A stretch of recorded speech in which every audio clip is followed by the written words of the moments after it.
Hello and welcome to Learning from Lauren. I am Lauren, your host, and today I'm going to talk about how to make sure you're listening to your clients. And this is kind of a big one. Excuse me, because clients are who you're trying to serve at this point. And if you struggle with listening and listening to what people really want, it can really affect your business. So, this is something that you really want to pay attention to when you're talking to a client on the phone or on a video chat or even through email. You really want to listen to what they are saying. So, let's talk about some things that might come up.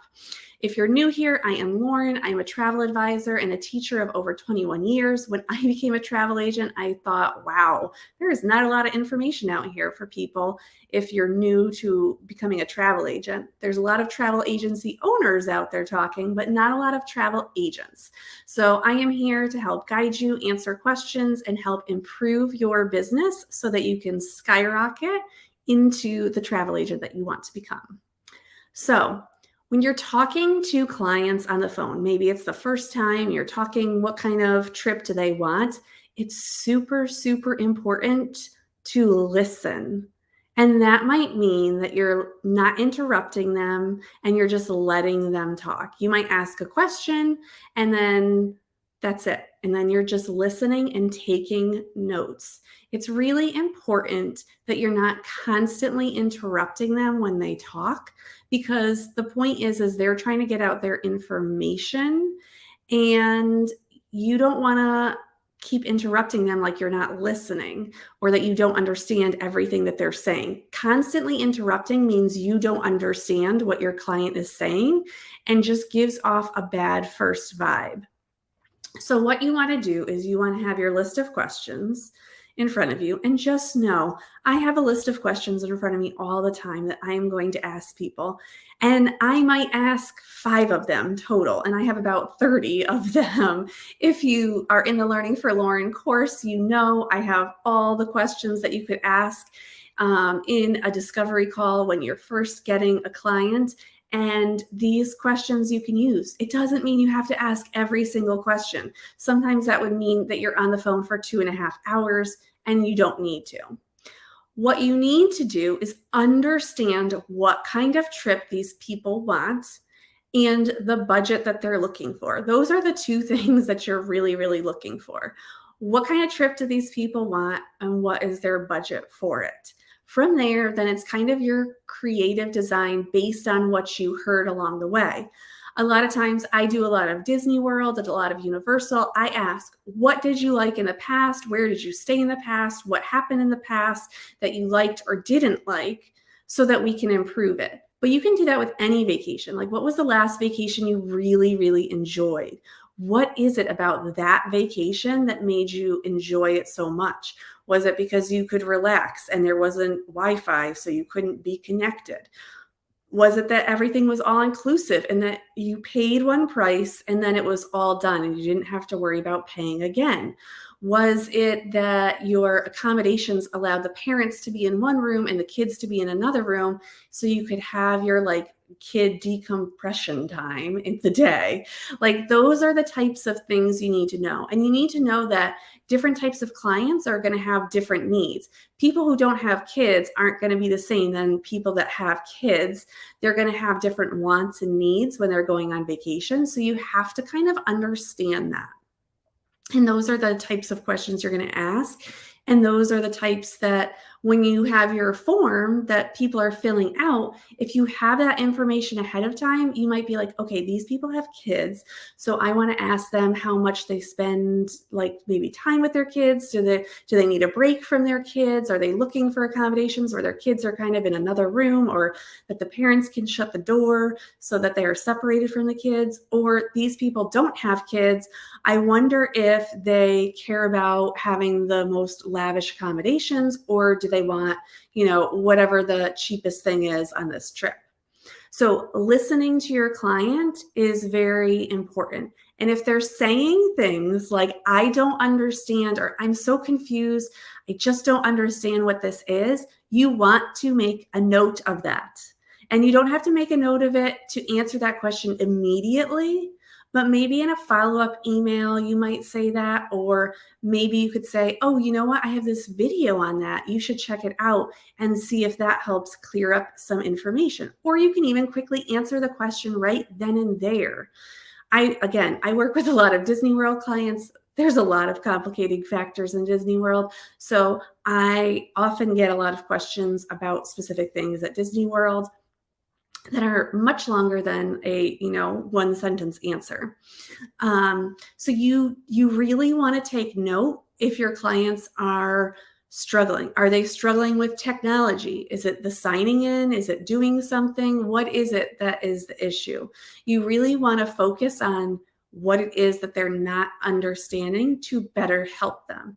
And just like I've said in a previous video about, doing different modalities, maybe it's that you're always emailing and they're better to talk to in person, or not in person, but on the phone or through a video call. Or maybe they need short little videos from you to explain, okay, this is how this works and this is how this works. So they can watch it over and over and over again because they need that repetition.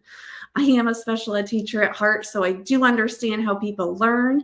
And sometimes there is going to be repetition. People are going to ask you questions over and over and over again. So you can either have responses already made that you could just copy and paste from like a Google Doc or something, or you just have that information ready to go so that when someone asks that question, you can answer it. That's why I think videos are so helpful, because you're watching a video right now, right? You're watching a video right now. So this is helpful for you. So that's what I'm trying to get across to you. It's not always fun to get on camera and talk and, do these things when you're first starting out, because it can be very scary and vulnerable. But the more you do it, the easier it is. I didn't like doing it every day when I had to teach remotely and in person at the same time for a whole year, but I did it. And let me tell you, I don't care what my hair looks like. I really understand how teaching through video can make a huge difference. And I think sometimes we get so stuck in just doing emails that that's not what's going to help our clients. And that's not listening to what our clients need. We're not listening that they keep asking that same question over and over again. If they don't know how to use technology, it kind of is your job to show them. This is how you log in. This is how you do this step.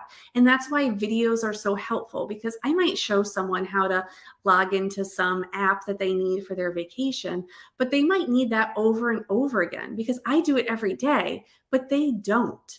And I got really good at it from doing it over and over again. So having that video that they can watch over and over again is how you're going to listen to your clients. So if you're getting emails about, I don't understand this, I don't know, it's really hard, it's really complicated for me, then you need to listen and say, okay, do I need to send them a video? Maybe we'll get on a call and I'll record it for them so that they can go back and watch it over and over and over again later. Yes, it takes time, but sometimes that's part of your job, is to have that time with your clients and make it enjoyable for them and get them to learn it, because that's what's going to keep them coming back to you. That's what's going to keep them from saying to other people, oh my gosh, I have this amazing travel agent. They do X, Y, and Z for me. I bet your travel agent doesn't do that. And that's what sets you apart. When you care about the client and you're not just caring like, great, they booked with me, check. Now they're going to get these 7 emails and then they're just going to go on their vacation and they're never going to bother me again. No. You need to have follow-ups from there, and you need to understand that you're going to have phone calls and video calls from there. So building up your library is super important. That's how I use my social media. I use my social media to answer questions people have. That way I can just send them links and say, here you go. This is a link if you want to rewatch it over and over again so you can really get it down. That's super helpful for people. The videos, the shorter the videos, the more likely they'll watch them. The longer the videos, the less likely.